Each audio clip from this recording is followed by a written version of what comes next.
The ACLU of Colorado released a report this week alleging maltreatment and medical negligence at the Aurora Immigration Detention Facility. The facility is run by ICE and its private contractor, the GEO Group. 85% of those held at the facility are waiting for asylum or other legal proceedings. On Thursday night, anti-ICE protesters marched to the home of the warden of the facility, resulting in a response from counter-protesters and the Aurora police in riot gear. Patty, this situation just got uglier throughout the week. You have an ugly response, I think, in the protests and how that went down last night. But that's in response to a pretty ugly report that included a detainee that was held, who he had lived in the United States for over 40 years, had a green card, and died in the facility. So there's plenty of ugliness to go around. Where does it go from here? Well, it goes into a protest tomorrow, which is maybe going to be the ugliest yet. You know, the ACLU report, most of that had already been out. We reported the death over, it was almost 2 years ago, of that one man who was not given the medical treatment he should have been given.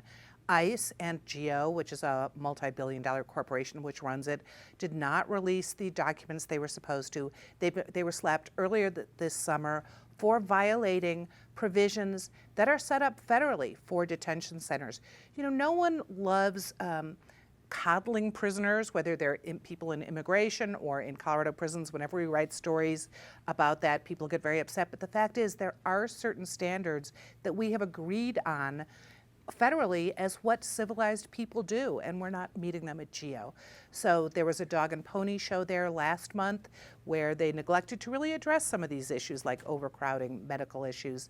The protests started back, there have been protests going on for months, but the big protest was with Michelle Malkin, which was pro-ICE Labor Day. That got the protesters out. Then last night the protesters went to the warden's home. Now we're gonna have dueling protests probably tomorrow out by GEO. I would argue that it's never good to go to someone's home for a variety of reasons. Not fair to the neighbors, not fair to the families. This came up with Occupy Denver too, and Tammy Dorr from the Denver Partnership. Let's keep it professional and keep it where the business really is. And in this case, it's Aurora, where GEO is collecting millions.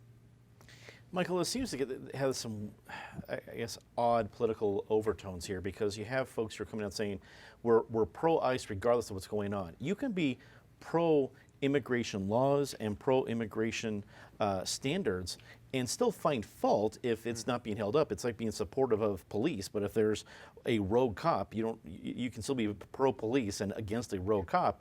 Are the political ramifications of this going to get worse before it gets better? Yeah, I think it's very polarizing. You can see from the different protests on both sides. You know, this ACLU report did highlight 8 cases, you know, some of which, as you mentioned, were disturbing. And, you know, if a facility like that is not, you know, up to standard, then that should change and they should work on that. But to your point too, yeah, if there's a rogue cop, you talk about that. If there is, you also have to abide by immigration laws or change them if you want to. And so I think there's a lot of discussion, of healthy discussion that can go around this. You know, this is a facility that's been around 30 years. They've had tens of thousands of people in and out of there. You know, we want top-notch medical treatment there. We want good facilities there. But I do have a big problem with what happened last night with going to the warden's house. We're in a state that 6 years ago, you know, a person went to the Department of Corrections head and murdered him at his home. I think that homes, that families should be off the table. It was peaceful yesterday. A few people got arrested, but I think that's over the line when you're scaring families and really separating it from, you know, the issue that you have, which is go ahead and protest at the facility or at the Capitol or wherever you want to go and have this discussion. Don't do it at people's houses. Eric, this is a federal facility, but it's in Aurora, and we have local folks protesting this national issue.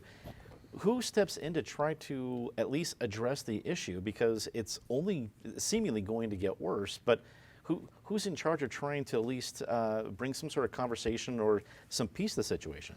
Well, I think that's the problem, Dominic, is there's sort of no center these days around that issue. It's just the latest issue that we have in this country where everyone runs to the polls. And I'm not talking about Polish immigrants here, but everyone runs to their polls. And the anti-immigrant crowd, fueled by the current occupant of the White House, fueled by a lot of conservative media, is really demonizing a lot of people who don't deserve to be demonized. But then you have the left taking the bait, hook, line, and sinker. And, you know, if you listen to the Julian Castros of the world or some of the other Democratic presidential candidates, they're basically advocating a policy that is tantamount to an open border policy. Any country needs to have borders. That doesn't mean that people should not be treated humanely. I'm the son of two refugees who came to this country, refugees from Nazi Germany in a different era. But you need some rationality around this issue. You need some calmer voices, not the hotheads. I think we can all stipulate, as Michael and Patty stipulated, to go in people's homes is off limit, it's across the line, it's bad form.